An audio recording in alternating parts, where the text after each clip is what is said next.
In this video I'm having the most Eureka moment I think I've ever had.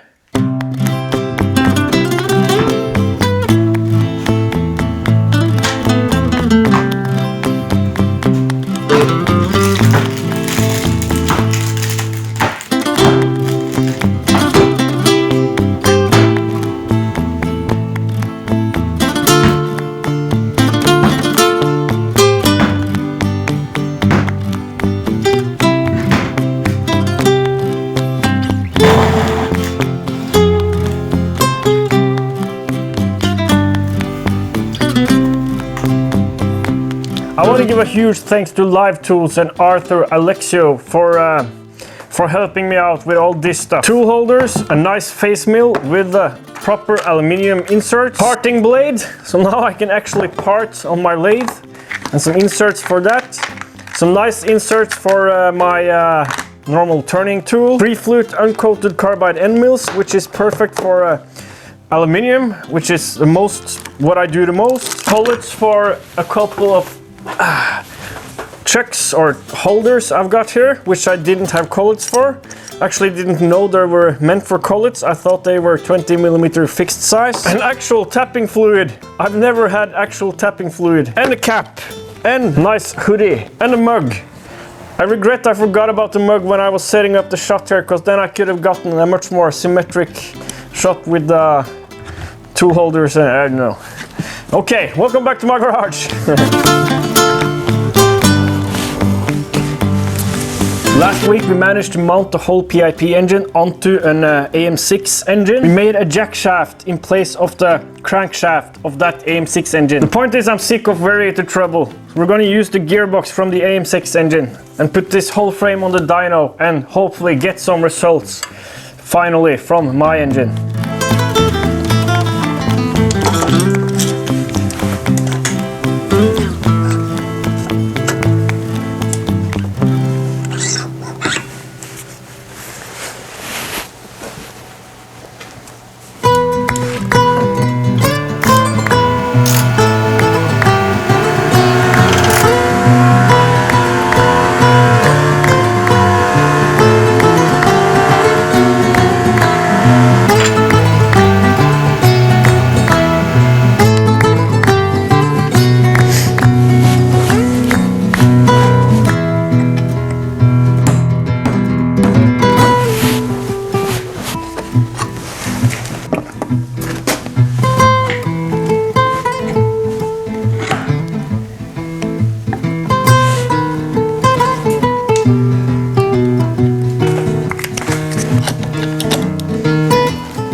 Just a quick mock-up here to see, and I think there will be room for the carb and everything, even with the tank on. There's no room for a radiator, but we can do a Britain style thing where we put the radiator under the seat in place of the oil tank here, and do some clever ducting for road testing. Yes, there will be road testing at last, but also dyno testing primarily.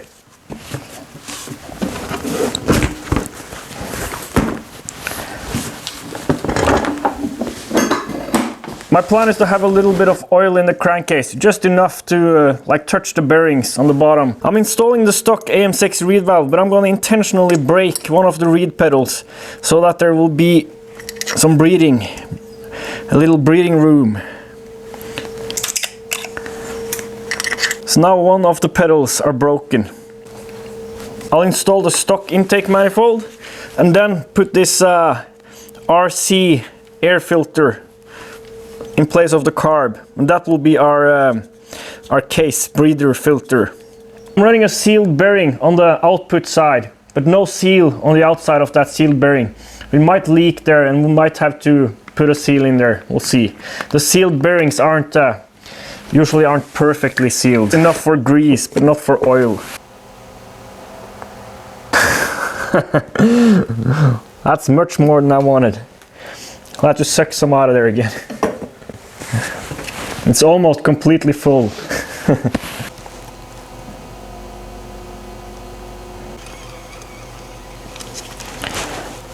It's about halfway up the bearing now. I think I'll want a little less.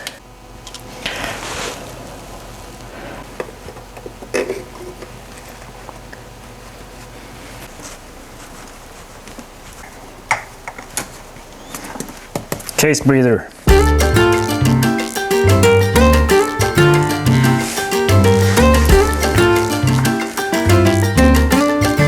As suspected, the sealed bearing did not keep the oil in the crankcase. I'll have to install a seal, so I have to get a new one of these with a 20mm inner diameter. It's a 35 outer, I think. Let's hope I can find something in stock locally.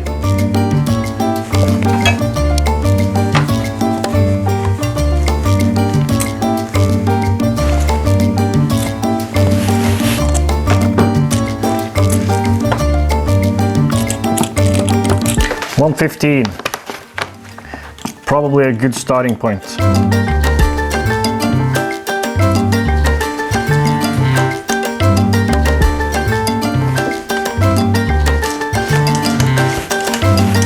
But will the tank still fit?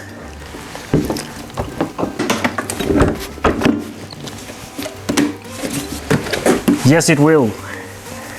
There's plenty of room.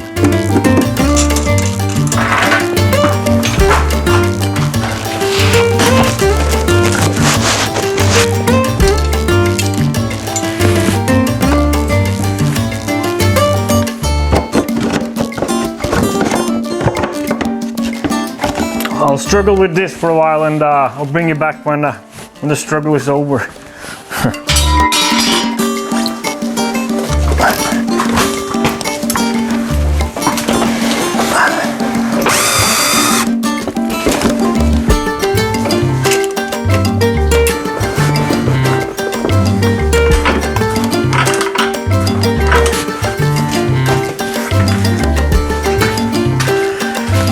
This is probably one of the worst cases of ridiculously large rear wheel for a 50cc bike I've ever seen. It barely fits on the roller. It's massive. Pipe, cooling, ignition, get a seal for the axle, and we're ready for testing.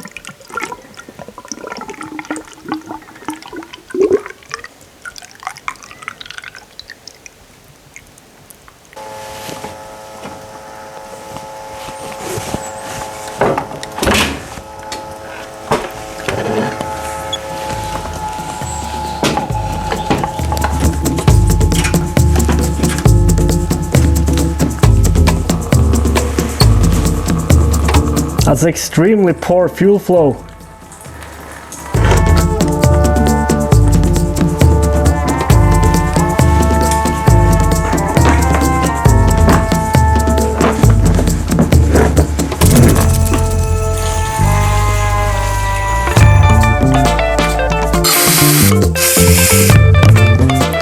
Much better.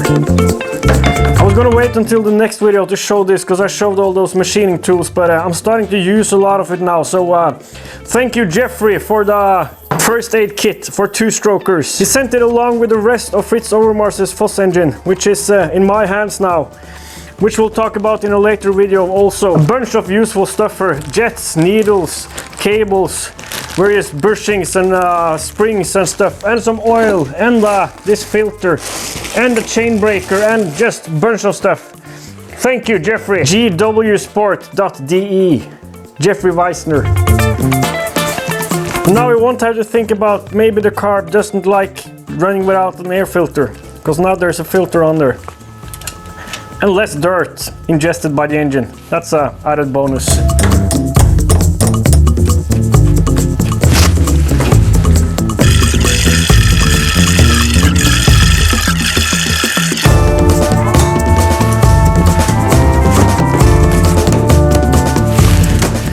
It is time. We're back to square one with different carbon stuff, as so many times before. But this time I'm hoping it will be easier to actually tune it now through the gearbox and stuff, and much easier to dyno it. You can just choose a gear and also plot that gearing into the software and get accurate RPM readings. And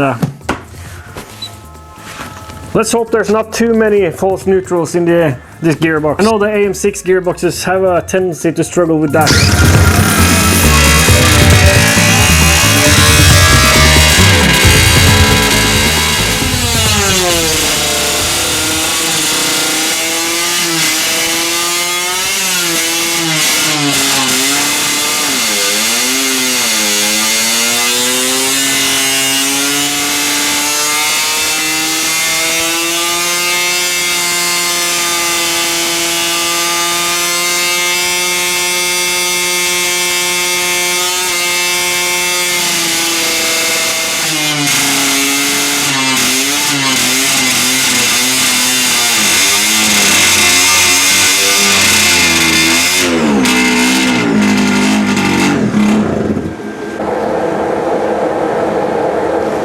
Not the results we were hoping for so far.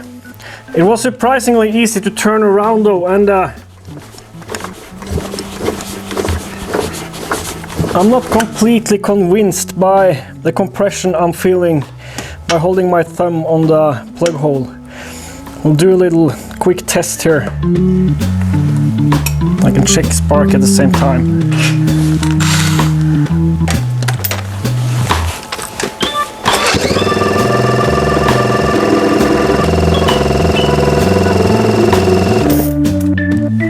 Not even 100. I think that's slightly lower than what it used to be. The spark was also red. I'll replace the spark plug and run a ground wire from the engine to the ignition system. Could be my PLA stuffer has deformed and maybe a piece fell off and something is jammed in the ring or something like that. Try the simple stuff first without having to pull the cylinder.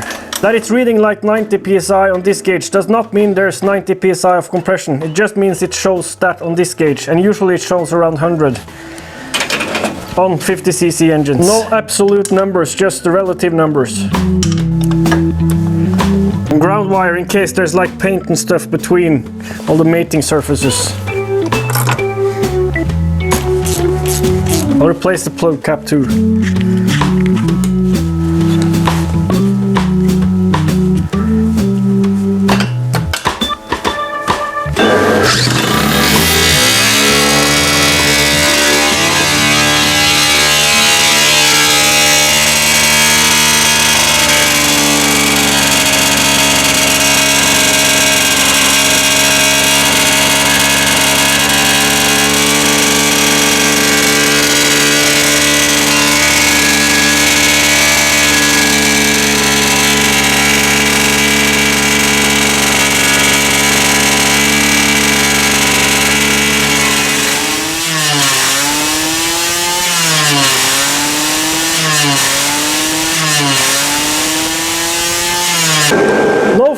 filter. Let's see how it behaves. It's acting strange. Might need to clean the carb.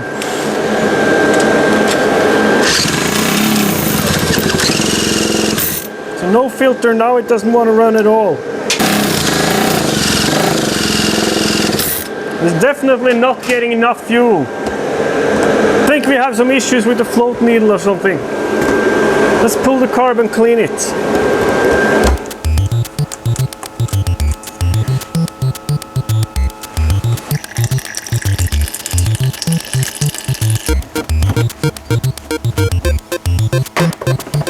I'm wondering if the really high needle jet and the large cutout in the slide is screwing with us again. I seem to remember suspecting that earlier. I've got this one with a much more normal slide. I don't think it fits this one. We could replace the whole thing.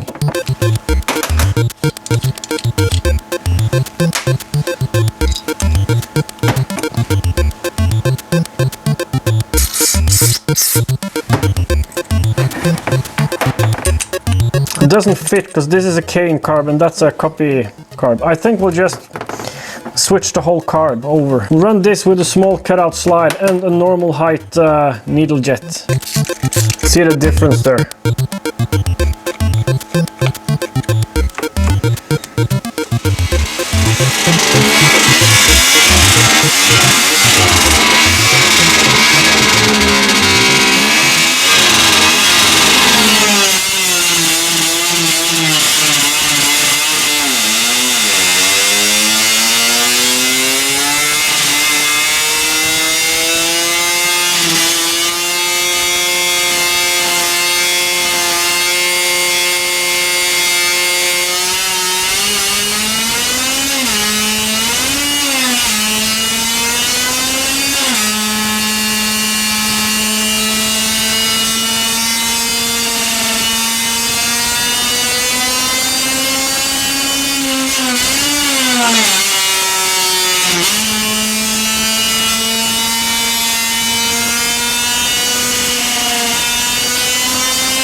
Snap the throttle cable.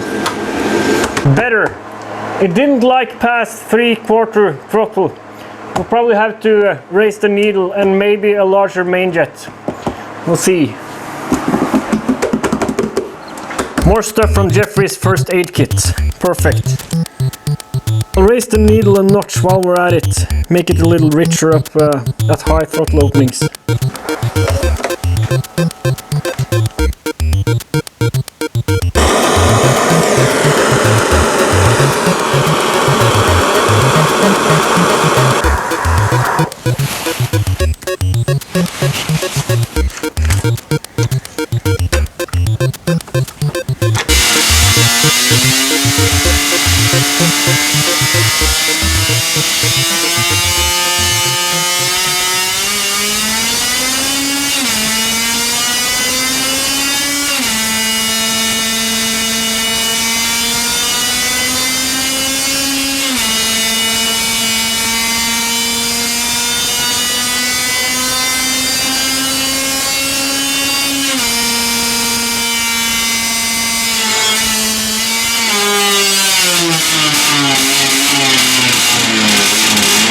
Still can't give it full throttle, then it dies. I think we'll need a larger main jet.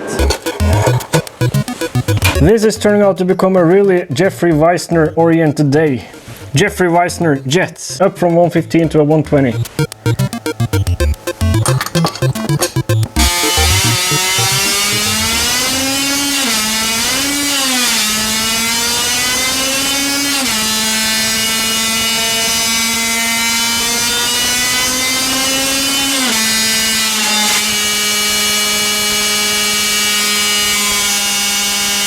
Much better at wide open throttle with the 120 jet. I still suspect it's a little bit lean. It was starting to break up at lower throttle positionings now though, so I'll have to lower the needle again and then add more main jet. 125 main, lower needle. For tomorrow, I haven't got more time out here today.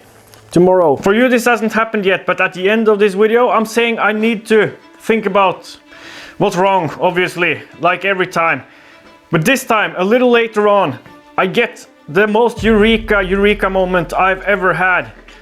I'm 100% sure I know what's wrong now, and it's an easy fix. It's something I was concerned about while designing the cylinder, and something I've been concerned about on and off since its creation. But now it's obvious to me.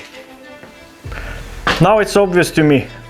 I'll just skip over a bunch of jetting and testing that was supposed to be in this video, and I'll bring you in where this revelation is starting to happen.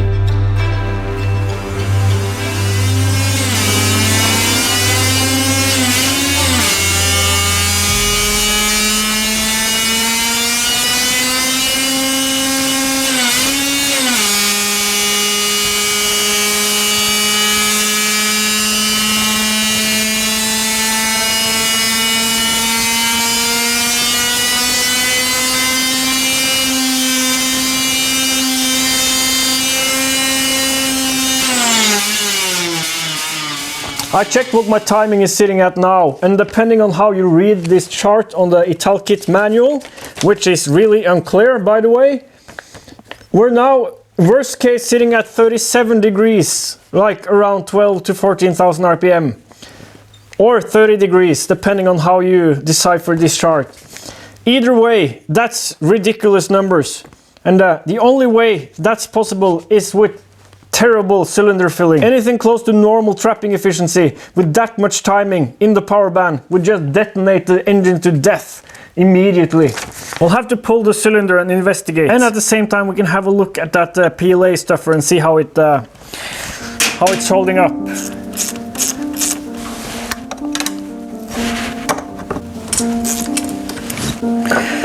Okay. The stuffer seems to be holding up very nicely. Inspecting the cylinder, it surely could use a quick hone, but nothing really bad. I can feel a couple of nicks in the ring. The ring should be replaced. The ring gap is, well, it was large when I installed the ring. 0.4 millimeters roughly. Excessive, but shouldn't really be a problem. Like 0.3 would be better, even 0.25, but then we're getting into dangerous territory.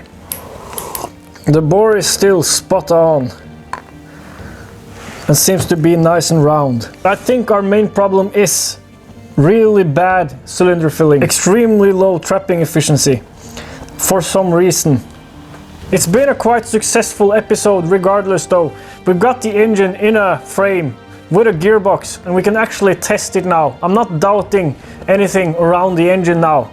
Now I'm doubting the cylinder, which is the point of all this. Confirm the cylinder design or find what's wrong with it and fix it. I think terrible cylinder filling is also why it's not revving as high as it should. Like the pipe is hitting too early. There's not enough energy in the pulses to really do anything. Lots of thinking to do this weekend. As I said, I'm confident I know what the problem is now, and it's an easy fix.